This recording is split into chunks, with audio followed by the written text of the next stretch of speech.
RBC is warning Canadians are beginning to fall back on credit payments as well as the job market is destabilizing. And we're going to go through it in this video after Canada had a blockbuster jobs report, apparently.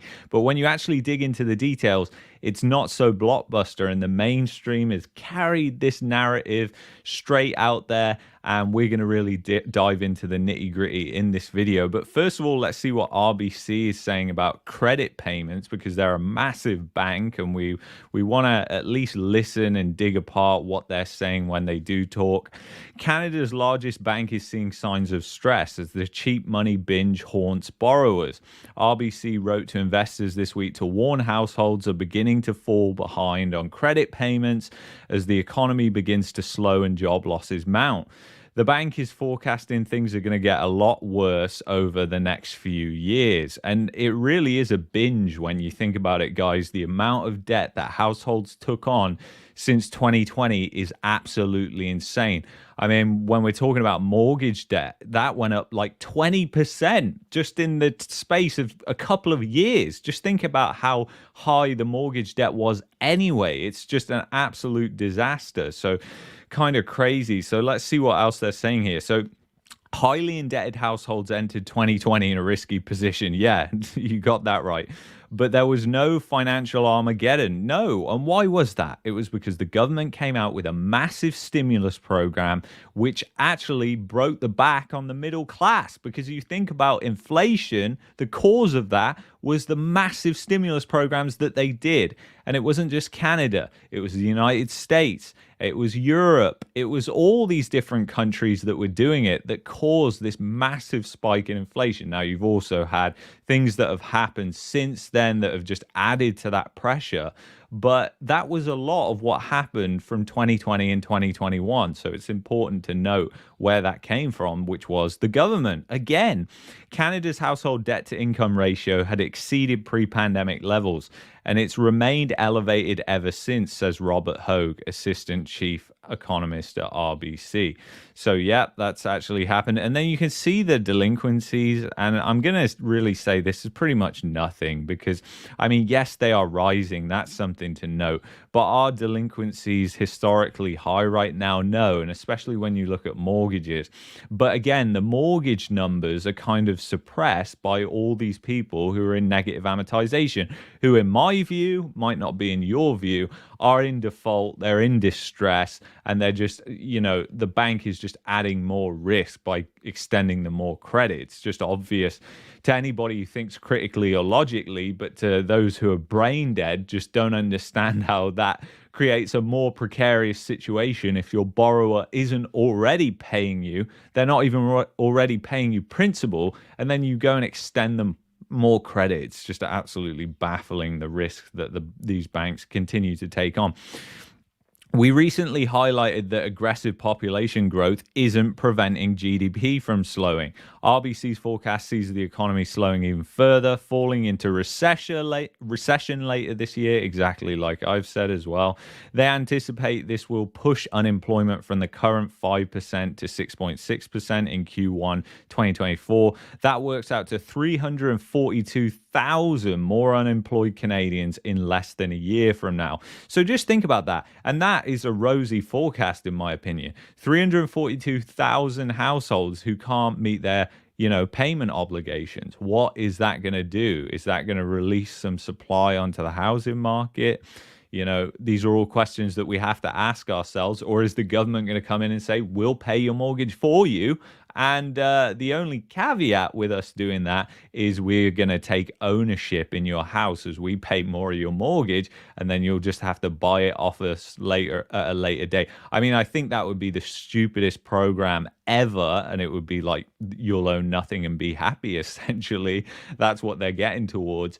But this government never ceases to surprise me on the stupidity front, so you never know. You can't rule anything out. The fallout will be significantly more debt problems. Mortgage delinquencies are expected to see the rate reverse half the decline over the next year. It will be accompanied by consumer insolvencies rising nearly 30% over the next 3 years. I think that's really rosy too.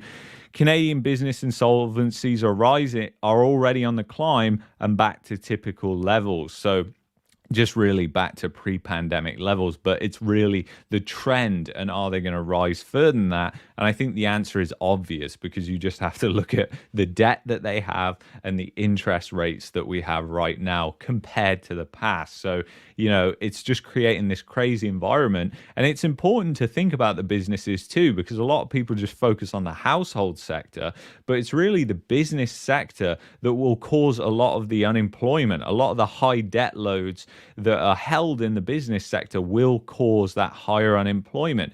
And that's why you continue to see weaker job markets in these provinces like Alberta, where businesses are holding a lot of debt from recessions that they've been through time and time again, because it's kind of that boom bust cycle has created these weak businesses, we could say. So, and we're going to get onto that right now, actually. So just wanted to show you what the mainstream is saying, and you can see here the mainstream is saying Canada's job market stays resilient despite signs of cooling economy. Okay, Globe and Mail, we're going to actually dig into the data now and pick this apart, because that is not true in my opinion. Okay, so I've highlighted the unemployment rate. So April is actually this one right here, as you can see, and then this column here is March, so you can see that.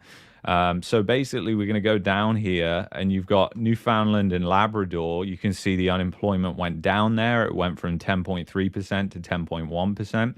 You go down to PEI, unemployment went from 6.6 to 7.1%. So, I mean, the unemployment rate's high there anyways. It's gone up. Nova Scotia went from 5.7% to 6.3%. Again, that's quite a jump in unemployment. New Brunswick, again, went from 5.8% to 6.1%. You've got Quebec went from 4.2% to 4.1%, not exactly a massive move. And you had Ontario go from 5.1% to 4.9%. So it was only actually in 3 provinces where unemployment went up. Yet you're seeing, oh yeah, the job numbers are absolutely fantastic. Not really. The country is really bifurcated when it comes to employment right now. I think it's important to note that, because we're a real channel here. We talk about the real facts instead of actually what the mainstream is peddling. And even the Globe and Mail, who tends to believe that they are, a little less biased, is coming out saying, oh, the job market's fantastic, guys. No, it's just 2 provinces are skewing the numbers a lot. So you've got Ontario there, which is down. More unemployment going up in Manitoba, 4.7% to 4.8%. In Saskatchewan, the unemployment rate went from 4.7% to 4.8%. In Alberta, the unemployment rate went back up again from 5.7% to 5.9%. And in Alberta, I mean, I don't track every single province. I track Alberta because that's the province that I live in. And it's been interesting because ever since June last year, unemployment's actually been on the rise. It's up about 30% since then. But, that's all kept hush-hush. You can't talk about these kind of things. Everything's great. The economy's fantastic. Just move here. British Columbia, that jumped a lot. It went from 4.5% to 5%.